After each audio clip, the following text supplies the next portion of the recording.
change. Baby, when I come home, baby. Kia ora and welcome back to Breakfast. It is 7 minutes to 7. Just before we get to our next interview, Gina would like to say much love to all those in the Canterbury region.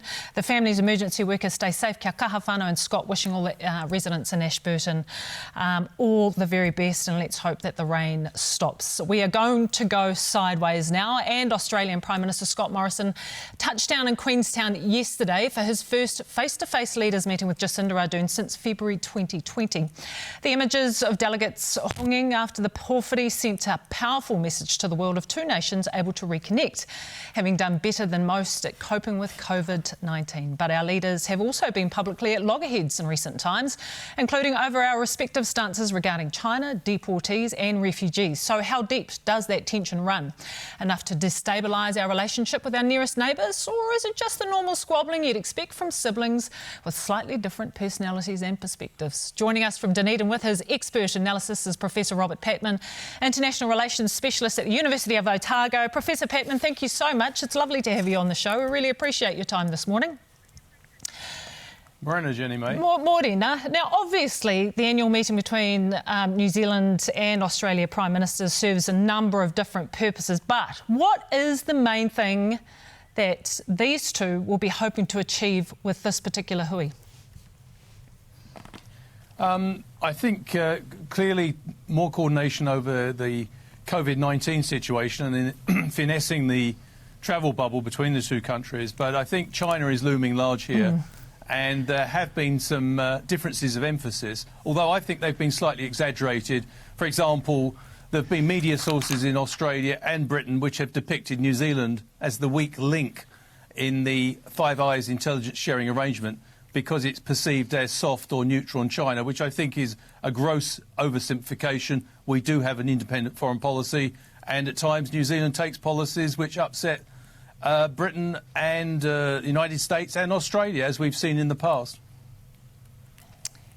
Should we be more supportive of Australia in its dash with China?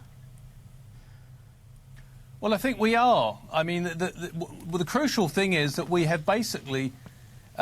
just to emphasise this, New Zealand just announced on the eve of Mr Morrison's visit that New Zealand would be what's called a trade party, a third party, I'm sorry, in the upcoming dispute between at the WTO between Australia and China, which means that we have a legal and political stake in the trade dispute that's developing between China and Australia, and we are very keen to see the international rules system upheld. I don't think China welcomes this announcement from New Zealand, and we also, on a number of occasions, have actually supported Australia. For example, at the end of last year, there was an incident where Chinese media doctored photographs to show that Australia was acting in a repressive way in Afghanistan, and the Prime Minister came out immediately and rejected doctoring of media photographs in that way to embarrass Australia. So I think the support is there for Australia. What is different is the way we deliver our message.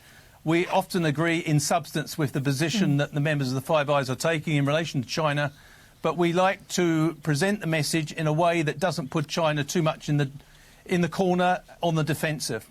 Professor Patman, there's obviously tensions in the New Zealand-Australia relationship. We can talk about the deportees. You've just been talking about China, and obviously the refugees as well. But how much of this meeting is actually just political theatre in terms of, you know, it looks good, the handshake, the hongi, the happy families, united, etc. Or is this truly about trying to progress the mutual interests of both countries? No, I think it's more than theatre. I think it's a crucial meeting, and I think tensions have been bubbling on a number of issues. Jacinda Ardern has been very candid about some of the frustrations that New Zealand has with its relationship with Australia. We're not particularly happy on their human rights policy. We're not happy about how they treat Kiwis in Australia. And I think often when those tensions are bubbling away, it's very good to have face-to-face exchange. I think there's also been, on the Australian side, some gross caricature, almost cartoonish views of New Zealand's position in relation to China. We are not a stooge of China. The Prime Minister has repeatedly made it clear we do not accept a master-servant relationship with China, but we do try to present our message to China in a way that's consistent with having an independent foreign policy. On our tensions with Australia, what do you see as the most serious fracture in our relationship? Well, I think one of the serious things is, and to some extent, you know, this is being motivated by the China factor, is that Australia sometimes, because it's moved away from China, it sometimes expects New Zealand automatically to move away with it. 2 years ago, the Australian media said the government of Scott Morrison said war in Asia was almost inconceivable. Recently, they've been talking about a possible conflict between Australia and Taiwan. So Australia has moved away from China to some degree. And, you know, sometimes we're expected to be in unison. And I think one of sometimes I think there's a perception in Australia that we're a junior partner, should be loyal to the position that Australia's taking. I think this meeting is a good reminder that we do have an independent foreign policy, and occasionally we do take stands that are in our interest. The crucial thing here is, however, I think push comes to shove, New Zealand is basically in Australia's corner. We're both liberal democracies. We have shared history. And in a sense, if China continues to be assertive, I think that will converge the positions of New Zealand and China. I think what New Zealand is doing by taking a slightly different diplomatic stance to Australia is signalling to China not to continue to escalate pressures, because it will force countries like New Zealand and Australia together in a united stance against it. Yeah, it'll be interesting the next few days. Thank you so much for your time this morning. As always, Professor Patman, we really do appreciate it. Thank you so much. Thank you.